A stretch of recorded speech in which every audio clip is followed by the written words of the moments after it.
name is Sasha Sukoviv, and today I will be reading the first two poems and the first chapter in the beginning of Alice's Adventures in Wonderland by Lewis Carroll. Here's the first poem. All in the golden afternoon, full leisurely we glide, for both our oars with little skill by little arms are plied, while little hands make vain pretense our wanderings to guide. O cruel three, in such an hour, beneath such dreamy weather, to beg a tale of breath too weak, to stir the tiniest feather. Yet what can one poor voice avail against three tongues together? Imperious Prima flashes forth her edict to begin it, in gentler tones Secunda hopes there will be nonsense in it.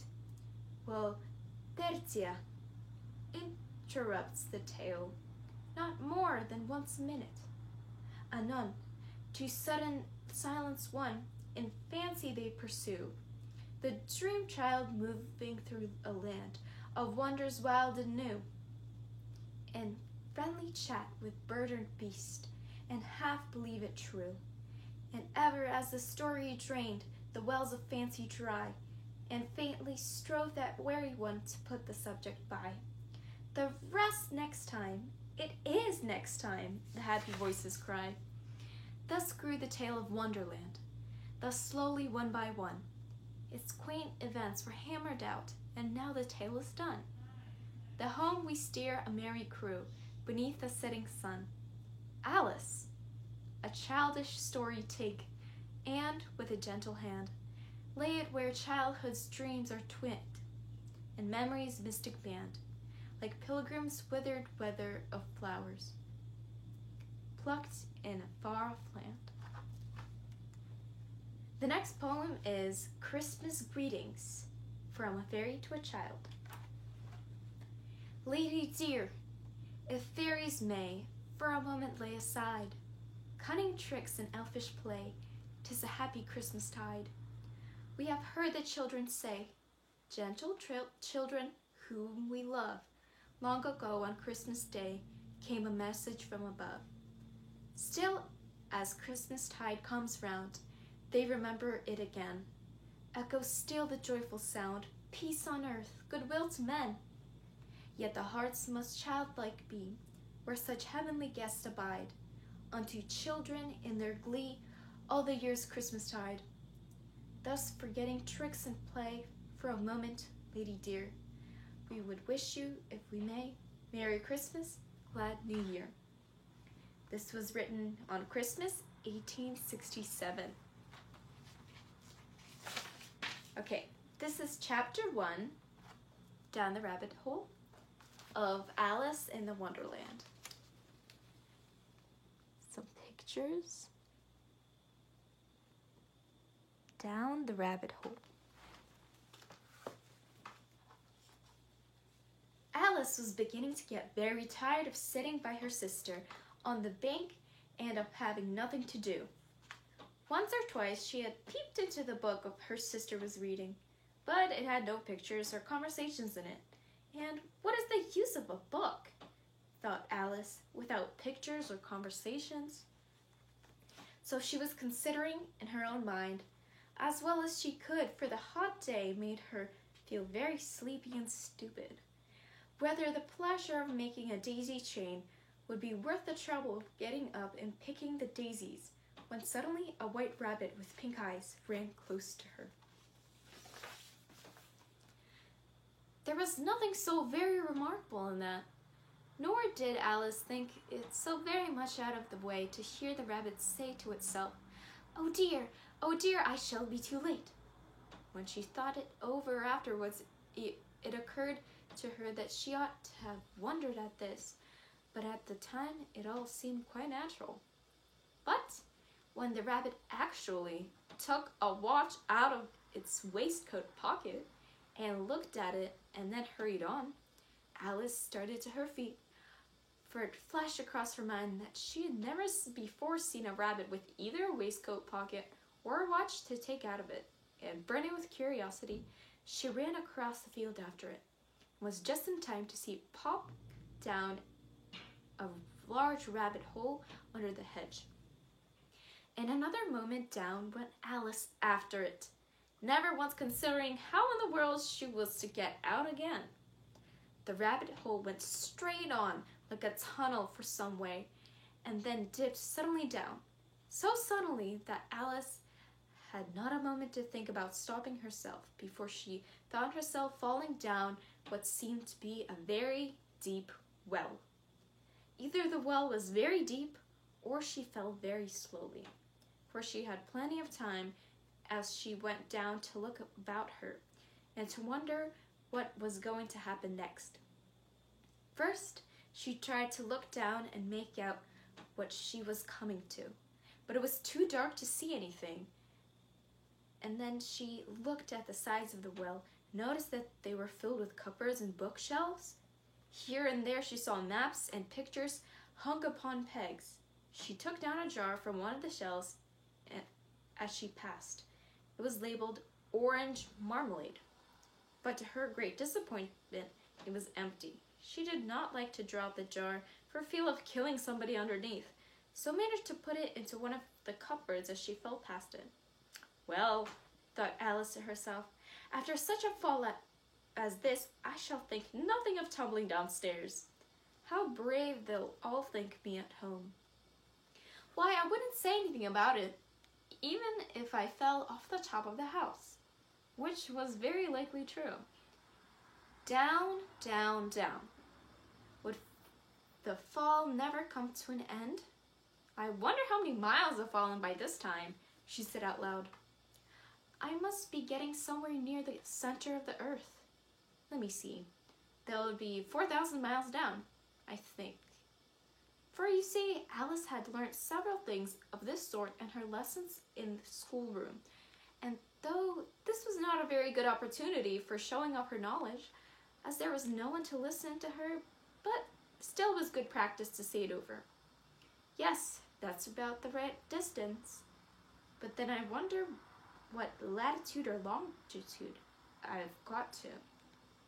Alice had not the slightest idea what latitude was, or longitude either, but she thought they were nice, grand words to say. Presently she began again. I wonder if I shall fall right through the earth. How funny it'll seem to come out among the people that walk with their heads downwards.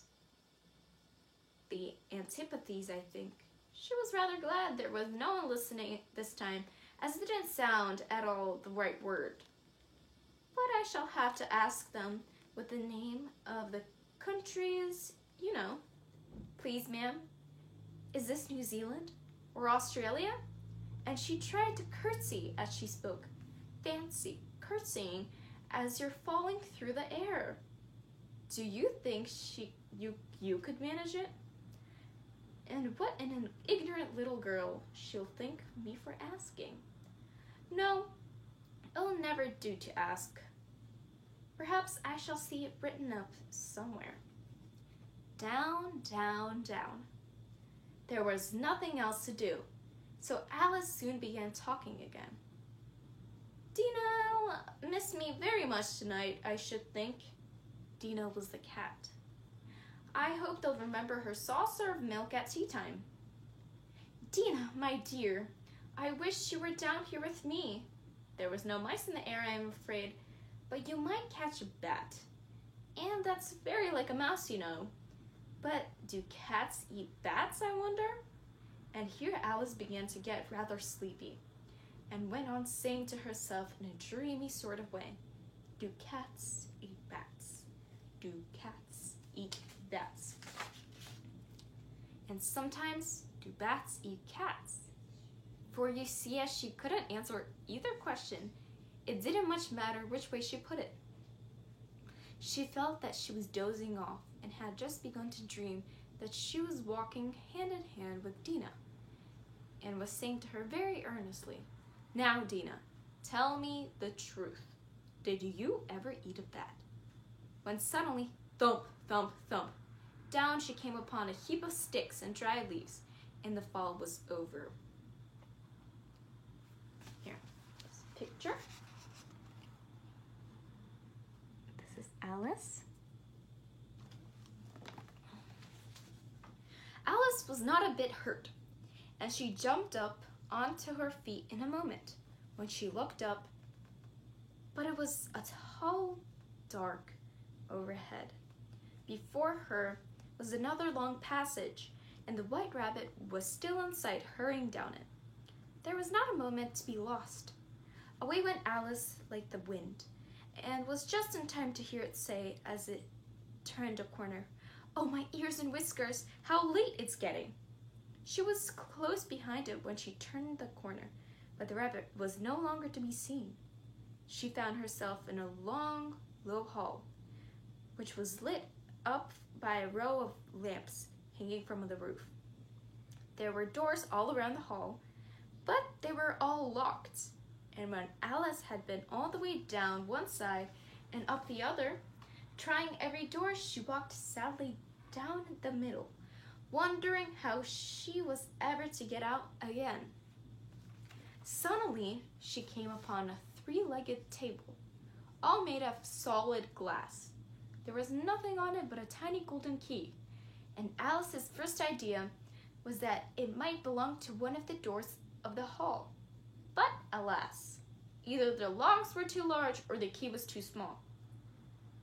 But at any rate, it would not open any of them. However, on the second time round, she came upon a low curtain that had not noticed before, and behind it was a little door about 15 inches high. She tried the little golden key in the lock, and to her great delight, it fit. Alice opened the door and found that it led into a small passage, not much larger than a rat hole. She knelt down and looked along the passage into the loveliest gardens you ever saw. How she longed to get out of that dark hall and wander about among those beds of bright flowers and those cool fountains. But she couldn't even get her head through the doorway. And even if my head would go through, thought poor Alice, it would be of very little use without my shoulders. Oh, how I wish I could shut up like a telescope. I think I could, but if I only knew how to begin. For you see, so many out-of-the-way things had happened lately that Alice had begun to think that very few things indeed were really impossible. There seemed to be no use in waiting by the little door, so she went back to the table, half hoping she might find another key in it, or at any rate a book of rules for shutting people up like telescopes. This time she found a little bottle on it, which certainly was not there before, said Alice, and tied around the neck of the bottle was a paper label with the words, "Drink me," beautifully printed on it in large letters. It was all very well to say "drink me," but the wise little Alice was not going to do that in a hurry. "No, I'll look first," she said, "and see whether it's marked poison or not." For she had read several nice little stories about children who had got burnt and eaten up by wild beasts and other unpleasant things, all because they would not remember the simple rules their friends had taught them, such as that a red-hot poker will burn you if you hold it too long, and that if you cut your finger very deeply with a knife, it usually bleeds. And she had never forgotten that if you drink much from a bottle marked poison, it is almost certain to disagree with you, sooner or later. However, this bottle was not marked poison, so Alice ventured to taste it, and finding it very nice, it had in fact a sort of mixed flavor of cherry tart, custard, pineapple, roast turkey, toffee, and hot buttered toast. She very soon finished it off. "What a curious feeling," said Alice. "I must be shutting up like a telescope." And so was indeed. She was now only 10 inches high, and her face brightened up at the thought that she was now the right size for going through that little door into that lovely garden. First, however, she waited for a few minutes to see if she was going to shrink any further. She felt a little nervous about this, for it might end, said Alice to herself, in my going out altogether like a candle. I wonder what I should be like then. And she tried to fancy what the flame of a candle looks like after the candle been blown out, for she could not remember ever having seen such a thing. After a while, finding that nothing more happened, she decided on going into the garden at once. But alas, for poor Alice, when she got to the door, she found she had forgotten the little golden key. And when she went back for it, she found she could not possibly reach it. She could see it quite plainly through the glass, and she tried her best to climb up one of the legs of the table, but it was too slippery. And when she had tired herself out with trying, the poor little thing sat down and cried. Come, there's no use in crying like that, Alice to herself rather sharply said. I advise you to leave off this minute. She generally gave herself good advice, though she very seldom followed it. And sometimes she scolded herself so severely as to bring tears into her eyes, and once she remembered trying to box her own ears for having cheated herself in a game of croquet she was playing against herself, for this curious child was very fond of pretending to be two people. But it's no use now, thought poor Alice, to pretend to be two people. Why, there's hardly enough for me left to make one respectable person. Soon her eye fell on a little glass box that was lying under the table. She opened it and found in it a very small cake with the words, "Eat me," were beautifully marked in currants. Well, I'll eat it, said Alice. And if it makes me grow larger, I can reach for the key, and if it makes me grow smaller, I can creep under the door. So either way, I'll get into the garden. I don't care which happens. She ate a little bit and said anxiously to herself, which way, holding her hand on the top of her head to feel which way it was growing. She was quite surprised to find that she remained the same size. To be sure, this is what generally happens when one eats cake. But Alice had got so much into the way of expecting nothing but out of the way things to happen that it seemed quite dull and stupid for life to go on in the common way. So she set to work and very soon finished off the cake. That is the end of chapter 1, and bye.